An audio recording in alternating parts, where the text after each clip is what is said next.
오늘은 사도신경 강의 5번째 순서로 이는 성령으로 잉태하사 동정녀 마리아에게 나시고 하는 고백을 살펴보고자 합니다.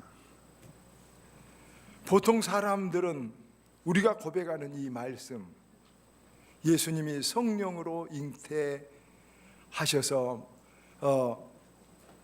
처녀에게 나셨다, 이런 말을 들으면 아니, 지금 21세기인데 누가 처녀가 잉태하여 아기를 낳는다는 말을 믿을 수 있단 말인가? 그런 말은 곰이 웅녀가 되었다는 것과 신화와 무엇이 다를 것인가 하고 반문하고 또 때로는 조소를 보낼 수도 있을 것입니다. 그런 반응은 인간적인 관점에서 보면 당연한 이성적인 반응이 될 수 있습니다. 그래서 역사적으로 많은 사람들이 예수님의 동정녀 탄생을 신화라고도 하거나, 아니면 어떤 사람들은 예수님이 사생하였다라고 하는 등 별하별 다 소리와 의견을 개진합니다. 그러나 우리가 진정한 그리스도인이라면 반드시 예수님의 동정녀 탄생을 성경대로 역사적 사실로 받아들여야만 합니다. 왜냐 그러면 예수님의 동정녀 탄생을 부인하면 성경 전체를 부인하는 것이 되고, 수천 년 이 기독교 신앙을 지키려고 이 믿음을 이어온 순교하는 수많은 기독교인들의 죽음도 헛된 것이 되고 말기 때문에 그렇습니다.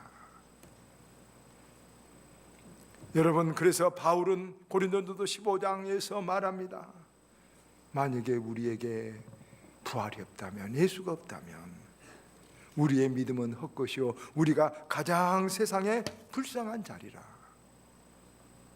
그렇지 않겠습니까? 여러분, 만약에 우리에게 부활이 없고, 만약에 예수님의 동정녀 탄생이었고, 만약에 우리에게 제사 주시는 은총이 없다면 우리 예수 믿은 것은 다 헛것입니다. 다 쓸데없는 것입니다. 기가 막힌 지금 헛된 짓을 이 지구상에서, 만약에 우리가 예수의 부활이 없고 예수의 동정녀 탄생이 없다면 우리들은 지금 헛짓을 하고 있는 것입니다. 여러분 어떻습니까? 동정녀에 나시고, 이 대목을 문자 그대로 믿는 자는 복이 있습니다. 일본 최고 대학인 와세다 대학교 7대 총장인 오하마 노부모토는 일본에서 최초의 지성인이라고 하는데, 그는 이렇게 말했습니다. 이 말이 중요한 것이 아니라 창세기 1장 1절, 하나님께서 태초에 천지를 창조하시니라, 이 말씀만 믿을 수 있다면, 그리고 이 말씀은 믿을 수밖에 없는 인간의 필연의 요청적인 하나님의 선포인데, 이 말만 믿을 수 있다면 다른 것은 무엇이든지 우리가 받아들이지 못할 것이 무엇이 있겠느냐 말했습니다. 그렇습니다. 저도 오늘 우리는 이 말씀을 통해 믿는 분들은 이 이성으로 할 수 없는 믿음의 축복을 우리는 기쁘게 받아들이시고, 아직 이 말씀에 의심이 남아있는 분들은 하나님께서 우리에게 믿음의 선물을 주셔서 동정녀 탄생에 주신 귀한 은혜와 축복이 왜 동정녀 탄생을 주셨는가를 깨달을 수 있는 계기가 되기를 주님 이름으로 축원드립니다. 먼저 동정녀 탄생은 하나님의 계획된 일이었고, 그 하나님의 계획은 이미 예수님이 탄생하기 오래오래 전부터 성경에 예언되어 있다는 사실입니다. 예수님의 동정녀 탄생은 예수님이 탄생하시면서 그때 생긴 사건이 아니라, 예수님이 오시기 전, 예수님이 탄생하시기 전 수천 년 전부터 성경에 이미 하나님께서 이러이러한 사람이 오리라, 이러이러한 메시아를 보내리라고 예언하고 있었습니다. 창세기 3장 15절 우리가 원시복음이라고 다 믿는 자는 깊이 깨달아야 될 말씀이라고 합니다. 이사야 5장 7절에도 말합니다. 성경의 여러 곳에서 우리들에게 동정녀의 탄생을 말합니다. 창세기 3장 15절 자주 설명드렸습니다. 선악과를 따먹는 아담과 하와와 그 권고한 뱀에 대해서 하나님이 징계의 저주를 하십니다. 그때 창세기 3장 15절 뱀에게 하나님이 네가 너로 여자와 원수가 되게 하고 내 후손도 여자의 후손과 원수가 되게 하려니 여자의 후손은 내 머리를 상하게 할 것이요 너는 그의 발꿈치를 상하게 할 것이니라 고 말합니다. 여기서 우리는 여자의 후손이라는 의미가 굉장히 중요합니다. 이 여자의 후손이 무슨 말인가? 왜 마귀 사탄 뱀과 여자의 후손이 원수가 되게 할 것인가? 무슨 뜻인가? 잘 모르다가 마태복음 1장 16절에 오면 성경이 풀려지게 됩니다. 마태복음 여러분 1장, 오늘 읽은 1장부터 보십시오. 1장부터 15절까지 쭉 아브라함이 이삭을 낳고 이삭이 야곱을 낳고 야곱이 여러분 12아들을 낳고 아버지가 아들을 낳고 이렇게 하는 것이 동서양 모든 곳에 대를 이어가는 세대 계산법입니다. 아브라함이 이삭을 낳습니다. 남자가 남자를 낳습니다. 이렇게 48대를 쭉 가다가 16절에 와서 딱 한 자리에서 갑자기 마리아가 여자죠. 마리아가 예수를 낳느니라. 모두가 남자가 남자를 낳는다고 하는데 마리아가 여자가 아기를 낳는데 예수를 낳는다고 말합니다. 바로 이 여자가 낳는 이 남자가 누굽니까? 창세기 3장 15절에 말한 여러분 여자의 후손, 여자의 씨인 것입니다. 여기 이 말씀의 의도는 그 예수가 창세기 3장 15절에 뱀의 머리를 깨트릴, 사탄의 머리를 깨트릴 여자의 후손이다. 이 사탄을 이길 수 있는 구세주라고 말씀하고 있는 것입니다. 그래서 동정녀 탄생은, 여자의 후손으로 탄생은 이미 에덴 동산에서부터, 우리 인간이 죄를 짓고 에덴 동산에서 쫓겨날 때부터 하나님이 인간을 구원하시고자 하는 하나님의 계획된 애정이었음을 성경이 말하고 있는 것입니다. 이사야 7장 14절도 여러분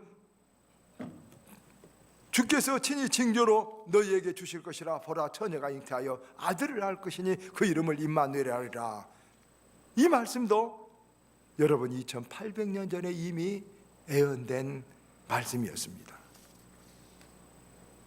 여러분, 처녀가 잉태하여 아들을 낳을 것이라, 얼마나 명백한 예언입니까? 그리고 그 이름을 임마누엘 하리라, 하나님 우리 함께 하신다 하리라 라고 여러분 그 해석까지 얼마나 정확하게 예언하고 있습니까? 두 번째, 동정녀 탄생의 필요성을 대해서 생각합니다. 제가 전 시간에 저기 신장로에 지렁이 한 마리를 끌고 가는 개미들 이야기를 하면서 차가 여기 닥쳐오고 있는데, 위험하고 있는데 개미는 것을 모르고 지렁이를 끌고 간다고 했습니다. 여러분, 사실 사람이 개미가 되지 않고도 그 개미들을 구원해 줄 수 있습니다. 지렁이를 치워준다 할지 개미를 다 비로 쓸어버리면 개미들 죽지 않게, 차에 치여 죽지 않게 구원해 줄 수도 있습니다. 그런데 이와 같이 하나님도 우리를 그냥 구원해 줄 수 있습니다. 그런데 그렇게 되면 큰 문제 하나가 생기는데, 하나님은 공의로우신 하나님이라는 것입니다. 하나님의 공의에 문제가 생깁니다. 공의는 뭐냐? 그냥 무조건 봐준 것은 공의는 아닙니다. 여러분, 죄를 용서해 주시면 무조건 대가만 치른다고 할 수 있는 것은 공의가 아닙니다. 공의를 만족하려면 두 가지가 있었는데, 대가를 지불해야 되고, 그래서 보상이 있어야 되고, 또 하나는 대표성이 있어야 됩니다. 생각해 보십시다. 하나님은 하나님의 능력으로 인간의 죄를 대신할 수는 있습니다. 얼마든지 지렁이를 치워주거나 대신할 능력이 있습니다. 그러나 대표할 수는 없습니다. 공의는 대신이라는 보상만이 아니라 대표라는 그 대상까지 만족해야만 합니다. 우리는 위험에 처한 개미를 대신해서 지렁이를 옮겨줄 수 있지만 대표했을 수는 없는 것입니다. 그래서 인간을 대표하기 위해서 인간의 몸을 입고 하나님이 오셔야 했던 것입니다. 육으로 유전되는 모든 원죄를 없이 하기 위해서 동정녀에게 탄생해야 했던 것입니다. 재물은 두 가지 요건을 만족시켜야 됩니다. 하나는 대신입니다. 대가입니다. 또 하나는 대표입니다. 그런데 구약의 성경에 보십시오. 양이 우리의 죄를 대신 대가를 치렀습니다. 양을 잡습니다. 내가 죄를 짓습니다. 흠이 없는 양을 가지고 옵니다. 양 앞에, 내가 하나님 앞에 내 죄를 다 나는 도적질했습니다. 나는 간음을 했습니다. 나는 남을 횡령했습니다. 이렇게 고백하고 그 양에게 안수하고 양을 죽여 피를 흘려 제단에 바쳤습니다. 그 양은 우리의 죄를 대신한 것이지만 대표가 되지 않았습니다. 그래서 히브리서 10장 1절에 그 양은 참 형상이 아니요 장차올 좋은 일의 그림자라 그랬습니다. 장차오는 좋은 것을 대신만 아니라 대표도 된 것이 좋은 일의 그림자인데, 그것이 바로 예수 그리스도는 우리를 대신한 뿐만 아니라 대표해서 우리 인간의 제물이 되신 것입니다. 그래서 동료녀 탄생은 분명한 메시지를 주고 있습니다. 우리 인간을 대신할 뿐만 아니라 대표하기 위한 양의 그림자의 참 형상이라는 사실입니다. 여러분, 주님이 우리를 대신하실 뿐만 아니라 대표했다는 것도, 그래서 인간의 몸을 입고 마리아에게 동정녀에게 탄생했다는 것을 믿으시길 바랍니다. 자, 그러면 세 번째, 인간이 되신 예수님은 뭘 하시려고 오셨을까요? 수많은 예수님의 많은 일이 있었지만 요약하면 두 가지입니다. 하나는 십자가의 죽으심으로 우리의 죄를 대신하고 대표하는 제물되는 일이었고, 그래서 우리를 죄에서 구원하시는 일이었고, 또 하나는 우리 인간들의 어떻게 살아야 복되고 가치 있게 사는가를 보여주는 삶의 모범을 보여주시기 위하여 주님이 오신 것입니다. 이 말을 한마디로 한 문장으로 만들면 나를 믿고 나를 따르랍니다. 나를 믿고 따라, 믿어라 따르라 두 가지 있습니다. 믿는 것은 무엇입니까? 사람은 누구나 마태복음 19장에 나오는 부자 청년처럼, 또 밤중에 찾아온 니고데모처럼 깊은 마음의 고민이 있습니다. 그것은 부자 청년만 아니라 니고데모만 아니라 석가도 공자도 다 누구든지 지성이 있고 여러분 생각이 있고 깊은 인생의 고민이 있는 사람들은 다 같습니다. 내가 어떻게 해야 구원을 얻을까?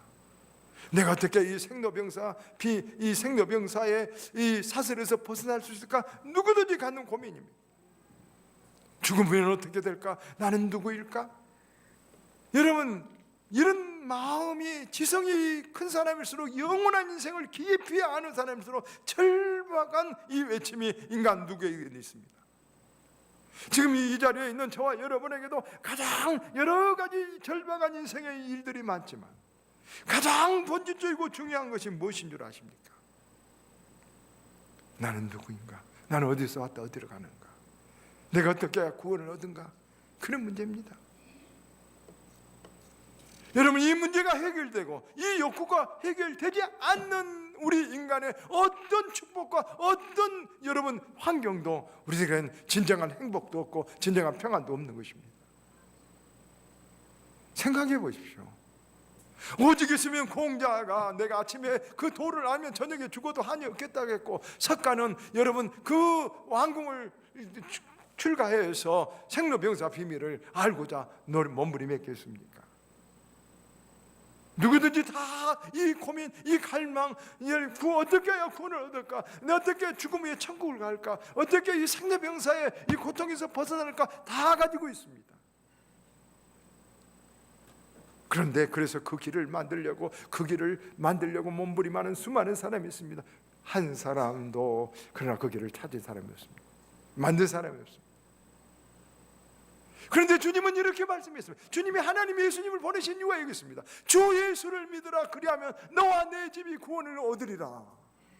내가 길이요 진리요 생명이니 나로 말미암지 않고는 아버지로 갈 자가 아무도 없다.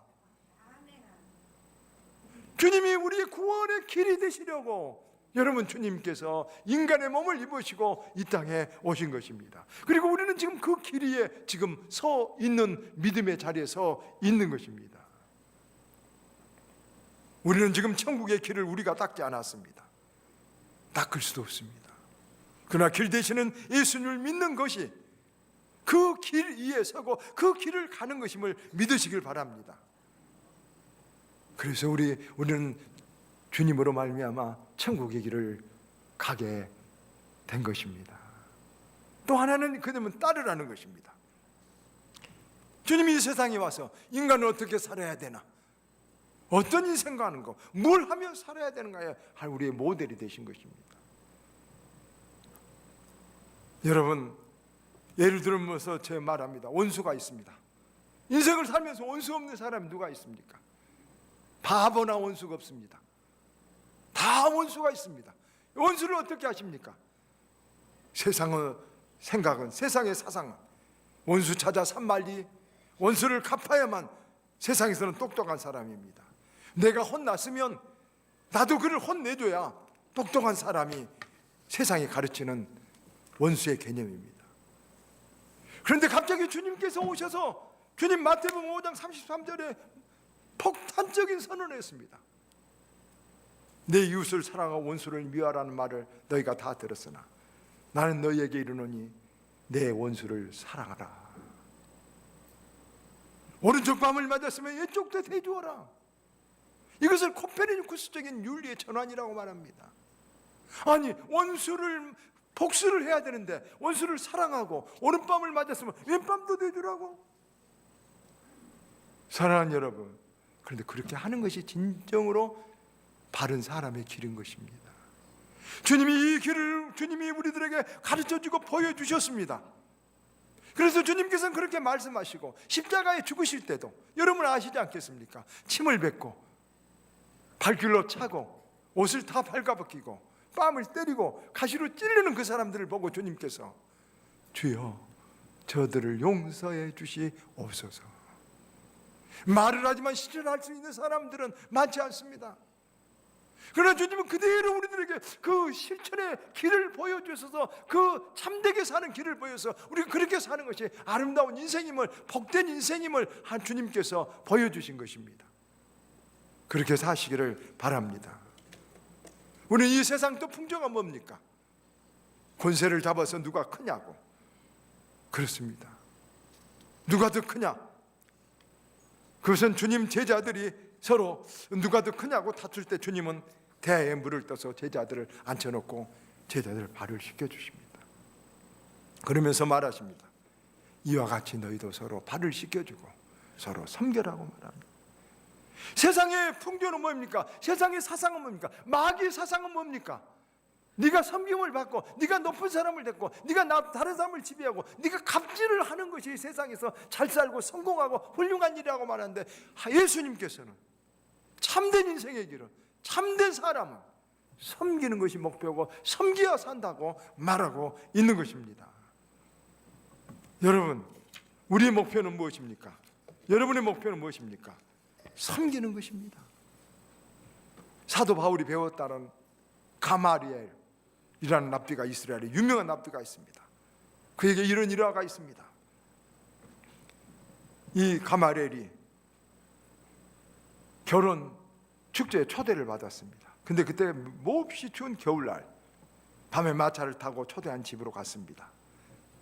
손님들과 인사를 하고 잠시 시간을 보내고 난 랍비 가마리엘은 밖에 마부가 기다리고 있다, 멀리서 온 마부, 같이 온 마부가 기다리고 있다는 것을 알고 밖으로 나가서 떨고 있는 마부에게 말했습니다. 여보시오, 마부 양반, 너무 추우니까 저 집으로 들어가서 잠깐 몸을 녹이시오. 마부는 추워서 손을 비비고 뛰면서도 대답했어요. 아닙니다, 랍비님. 말들을 버려두고 혼자 들어갈 수는 없습니다. 그러니까 랍비 가말리엘이 말했습니다. 그러면 좋소. 말들을 내가 돌봐줄 테니 안으로 들어가서 몸을 녹인 다음에 와서 교대합시다. 마부는 사양했지만 랍비가 다시 권하니까, 가말리엘이 권하니까 들어가서 랍비에게 잠시 맡기고 잠시 들어갔다 나오겠다고 생각했습니다. 연회장에 가니까 파티가 열려있고 맛있는 술이 몇 잔 마셨습니다. 술 맛이 하도 좋아서 이 마부는 이런 술을 어디서 먹나 하고 술을 마시다가 깜빡 잊어버렸습니다. 그리고 이제 랍비가 귀단장을 깜빡 잊고 파티가 끝날 무렵 사람들이 나가게 마부가 허둥지둥 나가보니까 아차, 거기 자기가 모시고 왔던 랍비 가말리엘이 마차 끈을 잡고 추워서 동동동동 뛰고 이렇게 있는 것입니다. 죽을 죄를 지었죠. 거꾸로 됐죠. 마부가 죽을 죄를 지었습니다. 술을 너무 좋아서 자초적 마시다 이렇게 됐습니다. 가말리엘이 뭐라고 했을까요? 나 대신 당신이라도 즐거웠다면 헛되지 않았어. 줬어. 즐거운 좋은 밤이요. 그랬습니다. 그렇게 부당한 일을 겪어도 여러분, 누가 즐거워도 되니까 좋은 밤이요. 인격 100점짜리. 거기에서 위대한 사람들이 나오고 그 자식들이 복을 받고 그 영혼들이 주님의 모습을 받은 그 영혼들이 큰 인물들이 되고 마는 것입니다. 부부끼리도 이렇게 해야 되고 우리 성도끼리도 이렇게 해야 되고 우리가 사회의 다른 사람들 원수까지도 이렇게 하는 사람 하나님의 큰 은혜와 축복을 주실 줄 우리는 믿습니다.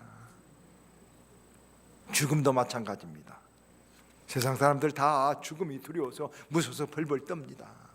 죽음에 붙잡혀 종로를 하는 이 인생살에서 우리는 죽어도 다시 사는 부활의 주님을 굳게 믿을 때, 동력녀 탄생으로 우리의 죄를 사해 준 것을 믿을 때 우리는 어떻습니까? 주님 죽으실 때 그렇게 가혹하게, 그렇게 비참하게, 그렇게 억울하게 죽으시면서도 다 이루었다 하시고 죽으셨습니다. 여러분, 수많은 믿음의 우리 선교자들이 그 지하 동굴 속에서, 그 박해 속에서 죽으면서도 할렐루야 찬양을 하면서 하늘 영광을 보며 죽었습니다. 이것이 우리 믿는 사람들이 살아가야 할 길임을 주님께서 가르쳐 주시기에 오신 것입니다. 말씀을 다 안 맺습니다. 성령으로 잉태하사 동정녀 마리아에게 나시고, 기억하십시오.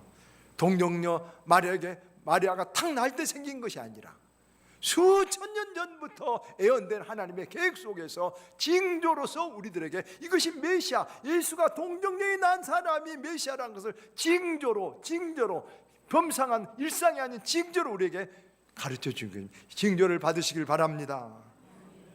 그리고 인간을 대신하시고 대표하시게 하여 인간의 몸을 입은 것입니다. 뿐만 아니라 우리 죄를 사하셔서 우리가 어떻게 사는 것이 바로 사는 것이다, 예수를 본받게 해서 인생의 모델로 우리에게 보여주시게 하여 오신 것입니다. 예수님을 생각하십시오. 예수님을 묵상하십시오. 예수님을 가슴에 모십시오. 그 사람은 가장 큰 귀한 보배를 담은 것입니다. 사랑하는 여러분, 주님, 이 귀한 하나님의 역사가 저와 여러분에게 여러분 주어주신 은혜의 축복입니다. 주님을 영원히 찬양하는 저와 여러분 되기를 주의 이름으로 축원드립니다.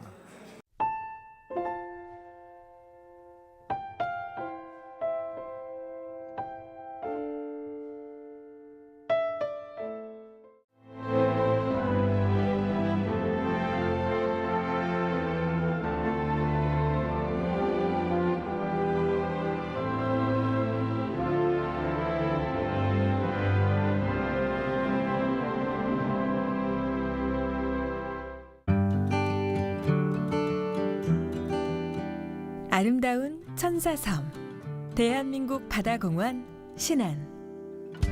눈부신 소금꽃과 끝없이 펼쳐진 생명의 갯벌. 사람과 사람을 잇고 오늘을 미래로 이어가는 곳. 이곳은 모두를 위한 휴식의 섬. 건강한 자연과 문화가 살아 숨쉬는 천사섬 신안입니다.